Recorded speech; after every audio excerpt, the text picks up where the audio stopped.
nothing will bring the little girl back. It's gonna be very hard on the family, and he's just gonna be put to death. I think there's no time to recover from the loss of this girl and the way it happened.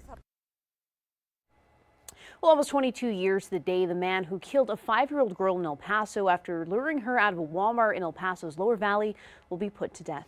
It's one of the most tragic stories in El Paso's history. CBS4 Mornings' Julia Spencer in the studio with us to tell us what led to the execution sentence of David Renteria.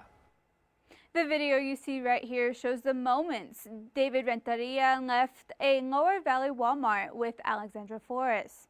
It happened on November 18, 2001 in a Walmart in El Paso's Lower Valley. The very next day, police found her body in a parking lot miles away in central West El Paso. David Renteria, who at the time was already a convicted sex offender on probation, was connected to the murder through a palm print placed at the scene where Alexandra's body was found. The medical examiner testified that Flores had 2 bruises on her skull, indicating that she was struck on both sides of her head. And when they found Flores, her head was wrapped in a burnt plastic bag. Renteria was convicted 2 years later of capital murder and sentenced to death back in 2003. County Commissioner Carlos Leon was the police chief at the time of this crime, and he says losing Alexandra was one of the most tragic events of his career. I think that during my 5 years as chief, I think one of the deepest cuts that we had in El Paso, because the entire community was very distraught about what had just happened. Renteria has appealed his sentence multiple times, and each time it was upheld.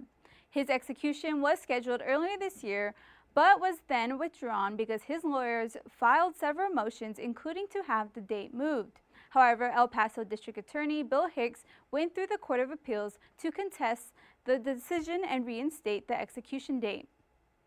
David Renteria is expected to be executed after 5 p.m. in Huntsville, Texas, but there still could be a last-minute appeal filed by Renteria's team, which could stop that execution. Live in the studio, Julia Spencer. Thank you, Julia. Well, let's break down everything that's led up to this execution. Renteria was convicted of killing Alexandra Flores in September of 2003. His lawyers tried to convince the jury that he himself was a victim. They said Renteria was forced by Barrio Azteca gang members to kidnap Flores and claimed that someone else killed the girl. Now, a group known as the Texas Coalition to Abolish the Death Penalty tried to stop the execution, but the Texas Board of Pardons and Paroles denied a request of clemency for Renteria. Well, let's look now at the other inmates on death row from El Paso, including Renteria. There are 7 inmates who are on death row, and an 8th inmate was recently added. Well, David Leonard killed at least 6 girls and women in El Paso back in the 1980s. Tony Ford killed a teenager during a burglary in 1991, and Rigoberto Avila beat a child to death in 2000. Now, Irving Davis, who you see here, murdered a 16-year-old girl who he followed home from a party in 2001. Fabian Hernandez killed his wife and her alleged lover back in 2006, and Fidencio Valdez was convicted of shooting a man during a drug deal back in 2010.